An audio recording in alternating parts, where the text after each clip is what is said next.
Inka says go, Mini says ready, so let's get started. Game number 2. Both players want to start again immediately, so now we are going to be on Metalopolis for game number 2. Can understand this choice from Inka, as it means that, you know, if Mini does want to do an aggressive 4-gate again, he's not going to be able to know exactly where his opponent is. Right at the start, he is going to have to scout around. Which could be good and bad. It could mean that Inka could try something sneaky, or it could mean that if Mini is super aggressive again, he might not be able to scout it in time.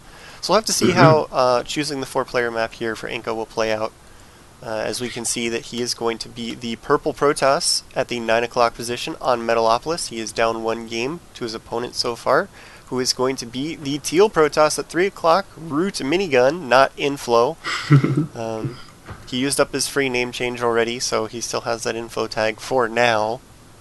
We'll figure out a way to fix that eventually, but it's just a little bit incorrect as of right now. And uh-oh, look at this. 9 pylon from Minigun. This is actually something that if he drops the 10 gate, it's not as crazy as it seems. That was just a little bit faster than what you saw from Inka.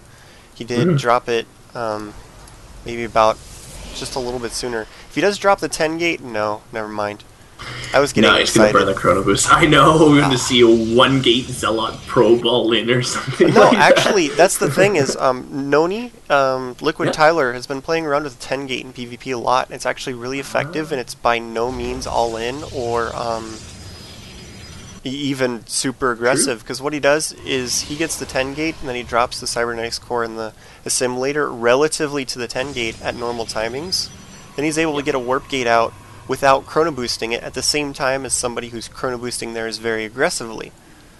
So basically, he's able to throw all the chrono boosts that people normally throw into their warp gates into their probes on his Nexus, and he winds up having more probes. There you go. So even though it's a 10 gate, he winds up being ahead economically, and it's a cool little build. So I thought Minigun was going to do that with that slightly earlier pylon for just a second.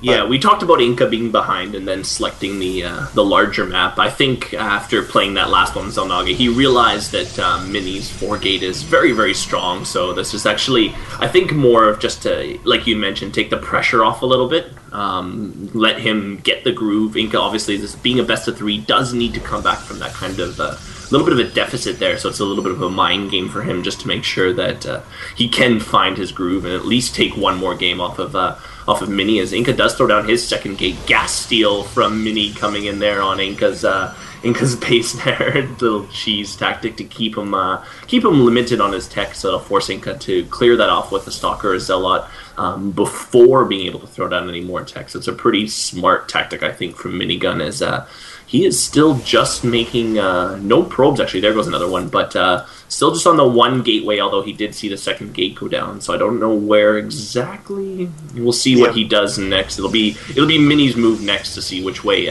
if he is going to try to get onto some more tech, if he does secure his 2nd gas. Yeah, but looking at his energy, he was, just until a second ago, almost up to 80 energy, which is quite a lot. That usually means that they're going to go for some sort of a 4-gate. And especially when you steal the gas in PvP, a lot of the times that will force either a 4-gate or an aggressive expansion from your opponent. Exactly. So if you steal their gas and you go 4-gate, then it's going to be 4-gate versus 4-gate. And if they try to expand and you go 4-gate, well, then you're going to be super ahead, and it's going to be really hard for your opponent to defend it. It is possible, but it's extremely difficult. Basically, they cannot make any mistakes or they just lose. So going with this gas steal into a 4-gate is a really strong transition, just because of the way that people normally respond to getting their gas stolen. You can see that Inka actually threw more chrono boosts into his warp gates this time. Made sure that he was going to get that out fast enough this time. Did not want to get caught off guard where he's got units at the bottom of his ramp while his warp gates aren't even done yet. We can see Mini actually threw down a robotics facility instead of that 4th gateway. So he's got 3-gate robo. Might get an observer and do 3-gate into expand, or maybe 3-gate with a quick immortal.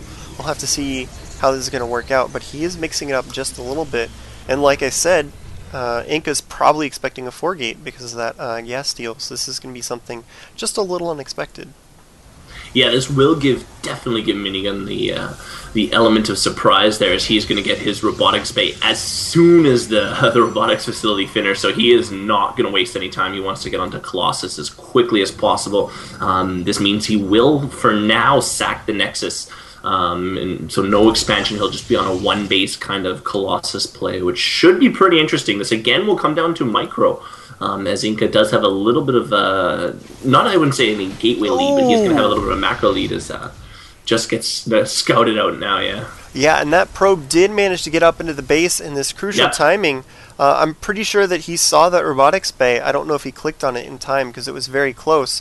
But now we have Inka dropping a proxy Secret Stargate. Yeah, this is this awesome. Could be any number of things. It could be a Phoenix, which is really good at shutting down robotics play because you can lift off Immortals, and they just do great anti-air damage with their quick rate of fire against Colossus. He could get a Void Ray, which of course is good against both robotics units as well, because the Void Ray just kills Colossus super quickly. Oh, but Minigun might scout it out. Oh, he's not going to see it. He came so close.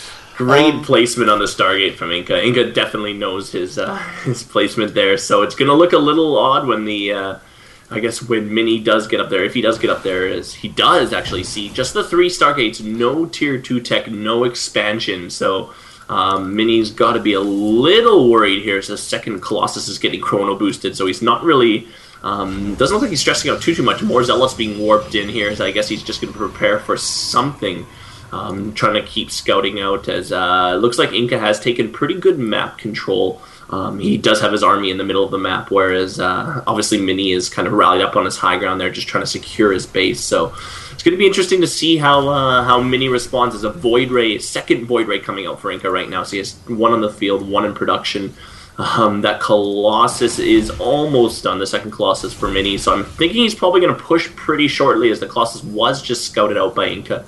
We'll see. There's a lot of Zealots in Mini's army, not enough to deal with Void Rays. The problem is he has so many Zealots, he's got no anti-air, just 2 Stalkers and a Sentry. And the Void Ray just does so much damage, especially with the damage increase while it's charging up versus Armored. Like, oh my god, it just kills Colossus so effectively. This is a really nice response by Inka. And Minigun has seen a lot of gateway units, so he might not be too suspicious. The main thing was the fact that his entire army was chasing that one probe. So he has to realize that something's going on when not only a Sentry is chasing down your probe, but every single Stalker and Zealot turns around and tries to keep it out of your base. It's usually just a little bit of a hint. So Minigun is pushing out a little bit faster than you might normally see, as he only has the 2 Colossus instead of 3, and the range is not quite done yet. He does want to try and beat whatever it is that's going to be out on the field, but it's not going to be in time. There's 3 Void Rays. He's going to see this, and if Inka engages from a really good angle, he's just going to lose both of the Colossus. Here comes the Void Rays charging up on the Colossus. Minigun goes, oh crap. Shoot. Oh, yeah, there we go. This first Colossus is going to go down. He keeps changing his mind on if he wants to take out the Stalkers or the Colossus, but he does take out the anti-air. Really does want to take out these Colossus, though, because if he can kill them fast enough, he'll be really far ahead. Yeah, Void Ray rejoining, so he's going to have 3 Void Rays up. He is going to get onto the Colossus. Only Zealots making it into the base of Inka. Inka doing a great job of getting his probes away from danger. Those 5 Zealots have nothing to encounter there except for more Zealots. These Colossus are being chased down. Going to get 1 kill, 2 kills between them all. So, it takes 1 shot at the probes, but the Zealots are easily going to be repelled now with the help of the Void Rays. Mini's really on his back leg as the 4th Colossus comes out, but with just 3 Stalkers on the field, he's not going to be able to retaliate. Inka's getting his proxy pylon in position right now, and I guarantee he's going to look to go across the map and finish this off. Yeah, and that pretty much was game. With Minigun getting caught there, he didn't have enough anti-air to kill those Void Rays. Basically sent everything he had in there to kill as many probes as possible. It's a last-ditch effort to try and stay alive, just to delay his opponent. And as you can see, it just did not work out. Now he does have this 1 Colossus here to defend, but still 3 Void Rays on the field. But Mini has warped in pretty much exclusively Stalkers to fight off these Void Rays. Yeah. So there's going to be a nice mix of Stalker, Zealot, Sentry, Void Ray pushing up the ramp here, and he's going to have a really tough time dealing with it. Needs to get those Void Rays into the Guardian Shield, would reduce the damage quite a bit. He does get the Colossus, so yeah, it's going to force the Stalkers back, and I think this is going to be GG for Mini here, as really well played by Inka. Inka definitely found his stride on that second one and took out Mini right there decisively with the this proxy Void Ray, and just really